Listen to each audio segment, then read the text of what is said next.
రోజు మాధవ్ పైన కోప్పడమే సరిపోతుంది. ఇప్పుడు మాధవ్ని ఒక ఆట ఆడుకోవాలి.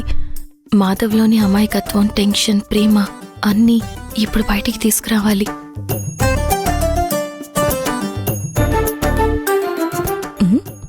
ఏంటి గురుడు పడుకున్నాడు? అప్పుడే నిద్రపోయాడా ఏంటి?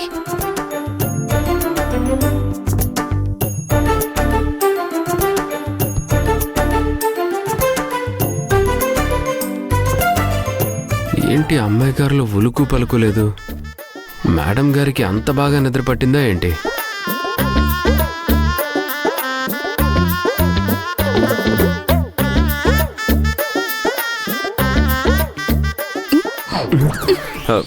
ఏంటి నువ్వు ఇక్కడ పడుకున్నావు? ఇదేదో బాగుంది. నువ్వొచ్చి నేను పడుకునే దగ్గర పడుకొని మళ్ళీ రివర్స్ లో నన్ను క్వశ్చన్ వేస్తున్నావు. అవును మరి, ఈ మంచం నీదని శాసనాల గ్రంథంలో రాసి పెట్టుందా? శాసన గ్రంథాల్లో ఎందుకు రాస్తారులేండి. ఏంటి ఎక్కడికి తీసుకొచ్చావు? అమ్మా, వాళ్ళిద్దరి మధ్య బాండింగ్ ఎలా ఉందో తెలుసుకోవాలి. అప్పుడే నెక్స్ట్ ప్లాన్స్ ఈజీగా వేయొచ్చు. అవును నిజమేనే.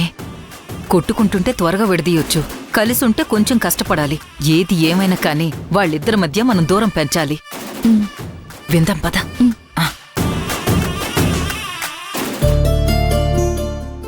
ఎలా అయినా ఈరోజు మాధవ్తో ఇక్కడే ఉండాలి.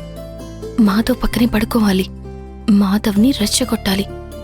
అప్పుడే అది కుదురుతుంది. ఈ తింగర బుచ్చి ఈరోజు ఎందుకో పైకెక్కింది. రోజు నేను వెంట పడుతుంటే దూరం వెళ్ళిపోతుంది. ఈరోజు నేను రివర్స్ గేర్లో వస్తాను. ఖచ్చితంగా ఈరోజు ఇక్కడే పడుకుంటుంది. ఏంటలా చూస్తున్నావు? దిగు దిగు, అక్కడ పడుకో. హలో, ఏంటిది? రోజు నువ్వు కదా అక్కడ పడుకునేది. నీ స్థానం అక్కడ, నా స్థానం ఇక్కడ. అవును మరి, ఇదొక సింహాసనం, నువ్వొక రాజువి. నా స్థానం అక్కడ ఇక్కడ అని డిసైడ్ చేస్తున్నావు. రోజు నేనే కదా అక్కడ పడుకుంటాను, ఈ రోజు నువ్వు అక్కడ పడుకో. అదేం కుదరదు. ఇక్కడ నేను నాకు నచ్చినట్లు ఫ్రీగా పడుకుంటాను. అవును మరి, నువ్వు పడుకుంటే నేను చూస్తూ ఊరుకుంటాను. నేను పడుకోనా ఏంటి?